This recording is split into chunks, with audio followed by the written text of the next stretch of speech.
کوئی قدم اٹھائیں تو صحیح، کوئی بات کریں تو صحیح۔ اور یار پانی جتنا مرضی بھی میلا کچیلا ہو جائے، آگ بجھانے کے کام تو آتا ہے کہ نہیں؟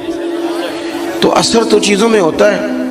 تو چڑیا نے اپنی چونچ میں، باقی تو نہ ساتھ چلیں، تو اس نے اپنی چونچ میں پانی کے چند قطرے بھرے جتنے آ سکتے تھے، اور لا کے حضرت ابراہیم کے لیے جو آگ جلائی گئی تھی اس کے قریب چھوڑے۔ ادھر سے رب کا حکم آ گیا، آگ میرے ابراہیم پہ ٹھنڈی ہو جا۔ تو وہ چڑیا، وہ آگ ٹھنڈی ہو گئی، خدا کے حکم سے سلامتی والی ہو گئی۔ تو جا کے باقی چڑیوں سے کہنے لگی، دیکھا نا تمہیں کہتی تھی نا چلو، وہ قطرہ تو ایک ہی تھا پر حکم تو رب کا ہی آنا تھا نا، تمہیں کہا تھا نا چلو، اگر تم میرے ساتھ چلتی تو ہو سکتا ہے سیلاب بھی آ جاتا اور حضرت ابراہیم کے سارے دشمنوں کو بہا کے بھی لے جاتا۔ ایک تو سب سے پہلے اپنی اہمیت کو سمجھیں، آپ محسوس کریں کہ ہم مسلمان ہیں۔ مسلمان جو ہوتا ہے نا اس کے ساتھ خدائی طاقت ہوتی ہے۔ نبی پاک صلی اللہ تعالی علیہ وسلم نے فرمایا دعا مومن کا ہتھیار ہے۔ اس کے ساتھ جو خدائی طاقتیں ہیں وہ کافر مشرک کے ساتھ نہیں۔ جب تک یہ سمجھ نہ لیتا کہ اللہ تعالیٰ کی طاقتیں، اس کا فضل میرے ساتھ ہے۔ دیکھیں احد کے میدان میں جب ابو سفیان پکارے، ابھی کلمہ نہیں پڑھتے تھے، وہ پکارے، انہوں نے کہا کہ کدھر ہیں فلاں بن فلاں، فلاں بن فلاں کدھر ہیں، دیکھو تمہارے کتنے لوگ ہم نے شہید کر دیے۔ تو حضور نے صحابہ سے کہا اسے کہو کہ تم تو کسی مولا کو مانتے نہیں اور ہم کوئی لاوارث تو نہیں، ہمارا تو رب رسول ہے۔ ان سے کہو ہمارے جو چلے گئے وہ شہید ہیں، جو بچ گئے وہ غازی ہیں۔ تو پہلے تو مسلمان یہ پہچانے، اور جب پہچان لے اچھے طریقے سے کہ میں مومن ہوں۔ دیکھیں نا، ہم نے ساری زندگی جٹ بن کے، بٹ بن کے، رائی بن کے گزار دی۔ کچھ چاہیے نا کہ زندگی کی کچھ 4 سال مسلمان بن کے بھی گزارے۔ اقبال کہنے لگے یوں تو سید بھی ہو، مرزا بھی ہو، افغان بھی ہو۔ دل کبھی کرتا ہے کہ اقبال سے پوچھوں، آپ نے سب سے پہلے سید کا ہی نام لے دیا ہے۔ یوں تو سید بھی ہو، مرزا بھی ہو، افغان بھی ہو، اور تم سبھی کچھ ہو، بتاؤ کہ مسلمان بھی ہو۔ نعرہ تکبیر، نعرہ رسالت، نعرہ حیدری۔ تو سب سے پہلی بات تو یہ کہ مسلمان کو سمجھنا۔ دوسری بات یہ کہ جب وہ سمجھ لینا کہ میں ایک مومن ہوں، جس طرح باپ ہونے کی حیثیت سے کوئی ذمہ داریاں ہیں، استاد ہونے کی حیثیت سے کوئی ذمہ داریاں ہیں، ہماری کسی جماعت کا مقتدا ہونے کی حیثیت سے ذمہ، اس طرح بحیثیت مومن بھی ہماری کچھ ڈیوٹیاں ہیں۔ اللہ تعالیٰ نے قرآن مجید میں فرمایا والعصر، محبوب آپ کے زمانہ پاک کی قسم ہو، ان الانسان لفی خسر، بے شک انسان نقصان میں، خسارے میں، سب انسان نقصان میں، الا الذین، سوائے ان لوگوں کے، آمنوا وعملوا الصالحات، جو ایمان لائے اور پھر نیک اعمال بھی کیے۔ نرا ایمان نہیں، آپ جہاں بھی قرآن مجید دیکھیں گے نا، اگرچہ بچائے گا نرا ایمان ہی بندے کو، لیکن یہ جو اعمال صالحہ ہے نا، یہ ایمان ہی کا ثمرہ ہے، یہ اس کا نتیجہ ہے، یہ اسی کی شاخیں۔ بندہ مسلمان ہو تو اس کے کام بھی تو مسلمانوں والے ہو نا، مومن ہو تو اس کا رویہ بھی مومنوں والا ہو۔ ایسا تو نہیں ہے نا کہ آپ زبردستی منوائیں گے اور کوئی کام نہ کرے وہ مومنوں والا، لیکن وہ کہے کہ میں تمہیں منوا کے چھوڑوں گا۔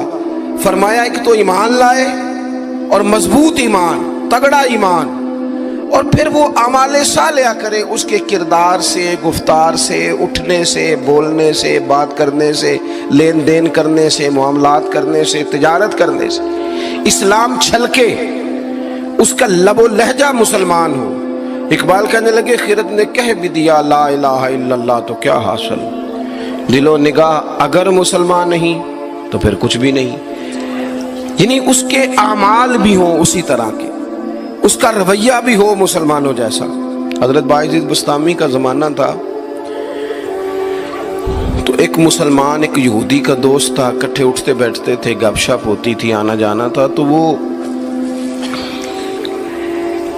مسلمان اس یہودی سے کہنے لگا تیرا میرا یارانہ بڑا پرانا ہے، تو مسلمان کیوں نہیں ہو جاتا؟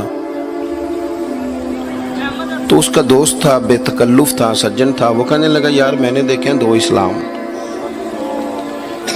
ایک اسلام وہ ہے جس پہ تو عمل کرتا ہے، اور ایک وہ ہے جس پہ حضرت بایزید بستامی عمل کرتے ہیں۔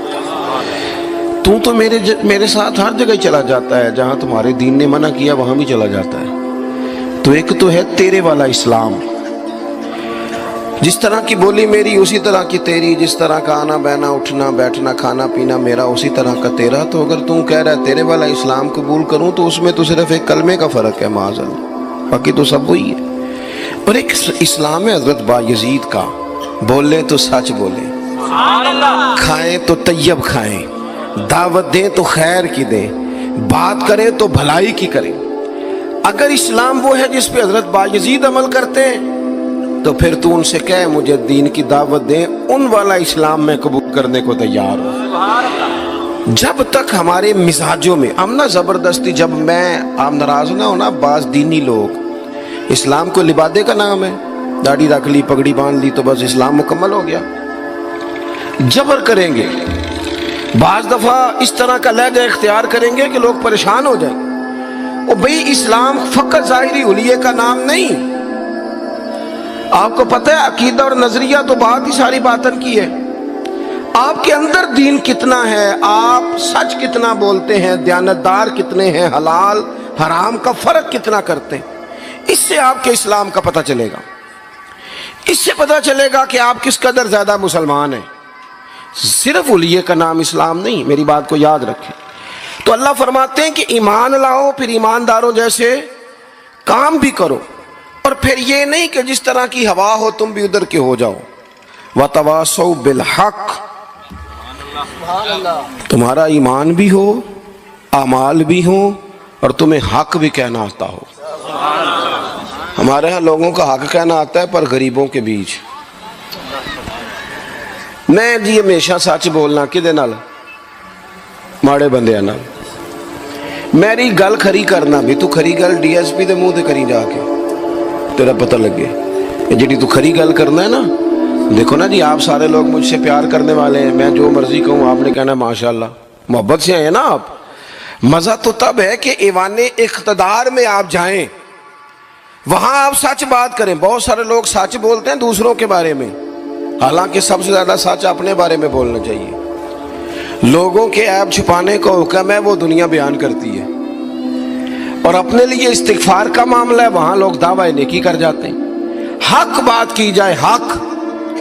اور یہ بات یاد رکھ لیں، جب آپ حق کے دائی ہیں پھر آپ کہیں میں سکون تلاش کروں، رات کو آرام سے سوؤں، دن کو موج سے کھاؤں، یہ ہو نہیں سکتا۔